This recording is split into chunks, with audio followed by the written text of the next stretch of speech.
Once upon a time, there was a very strong woodcutter who applied to work at a timber merchant, and he got the job.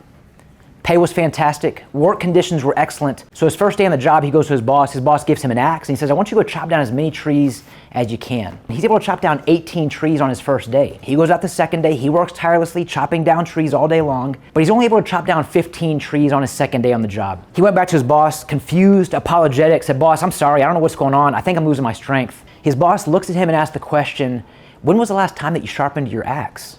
Sharpened my axe, the woodcutter said. I haven't had time to sharpen my axe because I've been too busy chopping down trees. And the moral of the story is we get like this in our own life sometimes. We're doing the same thing over and over and over again, day in and day out, and we're not taking time, or more importantly, making time to step back and sharpen our axe. We can always choose our attitude, and we can always provide maximum effort. I'm not suggesting that we give 100%, but I am suggesting if you can, do it. On the days that you can only give 80, because let's say you're sick, let's say you're injured, something happens where we can't give our 100, but we can give our 80, then give our 80. That's 100 for that day. And so ultimately, our greatest assets are people. Like you guys are the greatest assets in the business. Connection with our greatest assets creates engagement, and engagement increases performance. What we believe in is that people plus process will equal profit. But you notice that people come first. It's naturally going to happen when we focus on the people because we're creating engagement and subsequently increasing the performance. The number one reason that people leave bad leaders, not bad jobs, is because a lack of feeling valued, a lack of recognition. I believe that recognition is the biggest ROI in leadership. We're all great at reprimanding, but we're not great at recognizing. There's a 1-to-3 ratio rule that I have where if you're going to provide any kind of corrective action, corrective feedback, which is necessary, provide 3 solid strengths of what they're doing as well. Show some recognition. So if you're a change agent, you're a leader. It reminds me of a story from the early 60s when President John F. Kennedy was touring NASA. And upon his tour, he spotted a janitor who was sweeping the floor. And he walked up to the janitor. He introduced himself. He said, hi, I'm President John F. Kennedy. What do you do here? And the janitor stopped sweeping. He looked up at the president. He said, Mr. President, I'm here to put a man on the moon. That janitor recognized that he was a part of something much larger than his specified role. He's a very important member of a very important team on a very important mission. Do you think that people at NASA would have noticed if the janitor quit showing up to work? I can tell you that they would. Does your team feel the weight of your title or the influence of your leadership? One of the greatest mistakes that any of us make is assuming all of our beliefs are actually true. And what happens is our thoughts dictates our feelings dictate our actions, and our actions dictate our results. So if we're not achieving the results we want to achieve, let's go back to the thoughts that we're having and challenging those thoughts. Because what happens is we think something based on potentially a limiting belief, and those thoughts prompt us to have feelings about those thoughts. This is important because these are based on emotions, right? Our thoughts and emotions. But we know that when emotions are high, logic tends to be low. But emotional maturity is having feelings, but not letting our feelings have us. And one of the best practices to improve our emotional regulation is to implement the 3 Ps. Pause, process, and pivot. So we pause. We physically remove ourselves from the situation if the situation allows for it, and we take a breath. We begin processing all the thoughts that I'm having. I'm starting to question the thoughts that I'm having and challenging the thoughts that I'm having. And once I process, I can get a new perspective, which allows me to pivot accordingly. I want to ask you to consider these 3 questions. Where are you going? That's your vision. How are we getting there? That's your mission. And why are we doing it? That's our purpose. Character and integrity, trust, it literally means everything. We can't run our business if we cannot simply do what we said we're going to do. We will not have raving fans. We will not have consistent business. Furthermore, if you keep it up over longevity, you won't have a location anymore. Make sure that you make your progress visible at all times. And that could be through whiteboard tracking, like you see right here. It can be through text message chains. It can be through Slack. Whatever it is, make sure you are celebrating your visible progress through small victory communication often. 5 steps to effective communication. We're going to begin with the first one, and that is to assume positive intent. So when we assume positive intent, we give people the benefit of the doubt which gives ourselves the chance to learn the details of the situation. Seek first to understand, then be understood. When we seek first to understand, it helps us stay curious. Number 3, fall in love with asking questions. I want to ask questions in a way that would allow me to understand the entirety of the situation. As a leader, I ask Brian a question, he gives me an answer, and then I give him a directive. Very surface level. Like we're not getting to the root of something. I'm also not empowering you to problem solve, critically think. After they tell you more, you're going to ask the most powerful question any leader can ask. And what else? When you ask the what else question, I guarantee you there's going to be something else. You're forcing someone to get below the surface that they're accustomed to and get to the root of a challenge or a situation. So fall in love with asking questions. And when we ask questions, of course, we also want to listen. Listen is in all caps for a reason. I'm listening to receive, process, and utilize to best serve Jim. Number 5 is stay positive. Positive leadership is not naive leadership. I'm not suggesting that everything is sunshine and rainbows, and if you struggle with staying positive because of all of the negative things happening in your life, it's a tough spot to influence people in. So we're going to go directly to the source. Second, we're going to implement the no complaining rule. This is exactly what it sounds like. Here at this shop, we're not going to complain. I understand that when we bring a problem, we could complain about it, but we could also stay solution focused. You bring a problem, you bring 3 solutions to the one problem, and then collectively you decide which one of the 3 solutions you're going to work towards. There is a rule, a 70% rule when it comes to delegation, which means that if someone can do the job at least 70% as well as I can, I will delegate it. So the 5 keys to effective delegation. Number 1, know the difference between delegating and dumping. A lot of us think that we're delegating, but we're actually just dumping something onto somebody. The whole purpose of delegation is to grow and develop this individual. We're delegating authority. We're not delegating tasks. So that I'm actually not in charge of anything, but I'm responsible for everything. Number 3, focus on the results. If I'm delegating, we both agree with and have determined the end in mind. And we're able to do this because we're prioritizing communication. What gets measured gets managed. Allow them to coach themselves first. What I want to do is ask questions. I want to seek first to understand, then be understood. I want to ask questions. Talk to me. What do you think about blah, blah, blah? And then he's going to say something. All right, what else? I want to know that Josh is able to pick up the things that I'm identifying without me telling him what those are. So I'm going to share some questions with you you could ask in a one-on-one. So how are you doing? Beyond that, hey, what's been your greatest win so far? Conversely, what's been your greatest challenge? How's your stress level? Scale of 1 to 10. I want my team to know how much I care. I'm not faking this. I'm going to ask, how's your workload? Are you overwhelmed or underwhelmed with work? How can I best serve you? Notice that all of these questions warrant more than just a yes or no response. I'm asking questions that require some dialogue. I want to find out how things are going. How can I best serve? How can I best lead? What can I do to remove any obstacles from your plate? What can I do to set you up for success? The more conversations that we have like this, the more willing and open and honest they're going to be, transparent they're going to be about sharing the real opportunity areas that I'm failing to capture. And these are 5 more example questions you can ask in a one-on-one. Beginning with number 1, what is something you want to get better at? What can you do in the next 14 days to make an impact on that? What should we start doing? And the second is, what should we stop doing? And I'll say it again, you would be surprised at how many people have never been asked this question. I would recommend asking this question, maybe, what is it like to be on the other side of my leadership? If you've had one-on-ones consistently for 4 months, I promise you're going to get an honest answer to this question.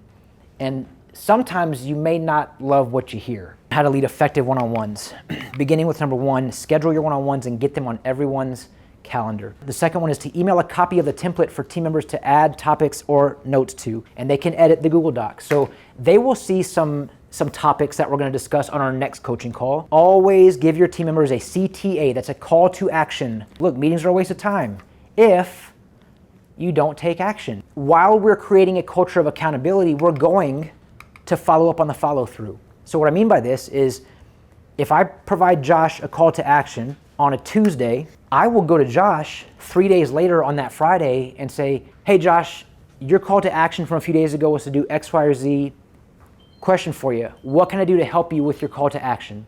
Notice I'm not saying, hey, Can I help you with that? Or do you need any help with that? What would his response be to that question? Oh, I got it. Yeah, it's like, no, I'm good. Suggested cadence. I think every other week is a good, healthy cadence, but you can determine what that looks like. Remember, the whole purpose is connection and engagement. Duration, again, also subjective, but 30 minutes is typically a sweet spot. You need to hit on the most important thing today that we are going to do to win as a team. And you go through these 3 items. Share your metric that you're focused on, the one thing we're going to work on doing today, and then really quickly you identify potential areas that your team either got stuck the day before or it hasn't been addressed yet, and let's get it addressed right then in a easy to digest format.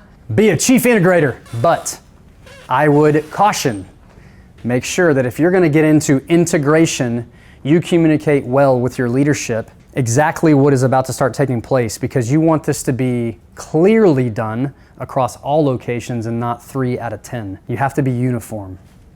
You got to start with defining your why, like we've talked about since this morning's launch. You got to lead with purpose and your values. Daily wins, share them like crazy. They're gold. Win the day, the month through clear and concise communication. We're going to have a natural tendency to gravitate towards what we're comfortable with. And the new stuff that we're introducing and implementing is not something that's comfortable. I can give you $1 million in cash, tax-free, cash in hand right now, or I can give you 1 penny that's going to duplicate in value each day over the course of the next 30 days. After 30 days, that penny turns into $5.3 million. How many of you have made the determination and the declaration that we're gonna do something different? We got a new initiative, we got a new process, and we let 3 weeks go by and we're expecting $5 million results, but instead we're at $5,000, and we say, you know what, that's not working, back to the drawing board. We will easily overestimate what we can accomplish in a short amount of time and severely underestimate what we're gonna accomplish in a long amount of time. This is the power of the compound effect. But like many of us, we have a New Year's resolution and we try to do all these things at once, and we fall victim to Quitter's Day. Over 50% of people who create New Year's resolutions have already quit their resolutions. Quitter's Day falls on the 2nd Friday in January. And we can understand why. Because I'm hoping for $5 million results and I got $5.12. I can't even buy that Chick-fil-A sandwich. It's about the compound effect. It's about doing the small things consistently and not quitting. We go through the J curve. Now the J curve is when we start on the lower end of the J, expecting this linear progression from here to here. I'm gonna go from good to great. And what happens is we should expect this inevitable dip in accuracy, a dip in success, a dip in productivity, because we're trying something new, focusing on the one thing and being consistent with it. It's challenging, it's awkward, it's uncomfortable, but we want to get comfortable being uncomfortable, because growth and comfort can't coexist. So my encouragement to you is don't quit in the dip. Trust the process. Go through something to grow through something. Habits are not a finish line to be crossed, they're a lifestyle to be lived. We're always forming habits. It is the power of the compound effect. A way that you can be mindful of this is how you show up. It's how you're showing up in your shop, in your neighborhood, in the world. It's how you're showing up. You can show up a number of different ways. 3 different ways specifically is what I'm going to share with you. So you have a carrot, you have an egg, and you have a coffee bean. And you have a pot of boiling water. And the pot of boiling water is indicative of the environment around you. What happens when you take a carrot and put the carrot in the pot of boiling water? It gets soft. It gets weak. It gets discouraged. It gets sad. We have these moments when we're kind of feeling like a carrot. All right, let's just call it what it is. It's okay to get there. It's not okay to stay there. What happens when you take an egg and put an egg in a pot of boiling water? It's the opposite. It gets hard, angry, mean, tough. I think most of us have more egg days than carrot days. It's okay to get there, but it's not okay to stay there. What happens when you take a coffee bean, which by the way is the smallest of the 3, and put the coffee bean in the pot of boiling water? It doesn't allow the water to change it. The coffee bean is the change agent. We have the power to be the coffee bean. We can be the change agent. It starts with one person. But I said earlier, we're contagious. We can either infect or we can affect. There's a story I want to share with you about procrastination, and it's about 2 creatures who are very similar but distinctly different in one unique way. Now, these majestic creatures are very similar in a lot of ways, but very different in how they respond to storms. Both of them can sense when the storm is coming in, and in the Rocky Mountains, in that particular part of the country, storms are often rolling in from west to east, and the cow senses that the storm is coming in from west to east, and they say, well, the storm's coming in, I'm gonna outrun this storm. So I'm gonna turn from west to east, and I'm gonna outrun the storm. But the cows are never fast enough. The storm always catches up to them, which means that they have maximized the amount of time and pain and frustration of running with life's storm. Now, the buffalo, on the other hand, also recognize when the storm's coming in, and so they say, I know I'm not fast enough to outrun the storm, so I'm going to run through it. So they turn from east to west, and they say, it's important, now it's urgent, so I'm going to run directly through the storm, which means that they've minimized the amount of time and pain and frustration of life's obstacles, life's challenges, life's storms coming their way. But the idea is we need to take action by being prepared. Think about a team member that you need to make a better connection with. It doesn't matter if you're formally or informally leading someone. Identify what their purpose is, professionally and personally. What lights their fire? But ultimately, remember that motivation is very much like a flame, and flames come and go. So purpose trumps motivation. Discipline trumps motivation. The flame is not going to stay lit unless you recognize the why behind it. Culture is your core values plus your beliefs. So be sure to protect your culture at all costs. So think about what your culture looks like right now. What do you do that prospective team members want to be a part of, and what can you do differently to improve? Think about what one-on-ones look like in your company. What are you going to do to ensure the connection is made during a one-on-one, that your team members' voices are heard, their opinions matter, their ideas are considered, they feel recognized versus reprimanded, they feel heard, seen, valued, understood, loved, cared for, respected? What's the duration? Are you going to have it on everyone's calendar? Think about what sharpening your axe really looks like. What changes are you going to be intentional about making to level up your life? What is one area that you're going to commit to start working on today? Just choose one area. Imagine if you did this for 6 months. Imagine how different your life could look. And again, I can't emphasize this enough. What is one area that you're going to commit to working on right now? Start with one. There's a story about a young man who was on the beach, and he was throwing starfish in the ocean, and an elderly man spotted him as he was doing this. And so the man walked up to the boy and said, "Young man, what are you doing?" And the boy looked at the man and said, "Well, the sun is going down and the tide is going out, and if I don't throw these starfish back in the ocean, they're all going to die." And the man looked at the boy, puzzled. He looked across the beach and looked back at the boy and said, "Young man, there are thousands and thousands of starfish across miles of beach. You can't possibly make a difference." And the boy bent down, he picked up a starfish, he threw it back in the ocean, and he said, "I made a difference in that one." There are a lot of starfish out there right now that you're making a tremendous impact on. You're truly changing lives through the vessel of automotive repair.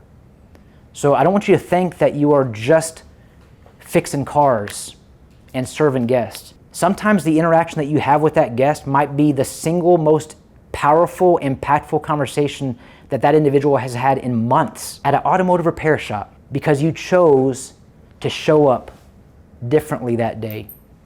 You provide maximum effort. You chose positivity. Even on a day when you're personally struggling with something, you chose what your attitude is going to be like that day. And you're providing maximum effort, and you're making a tremendous difference. Anyway, that's all I got for you. Thank you guys so much for allowing us to be here.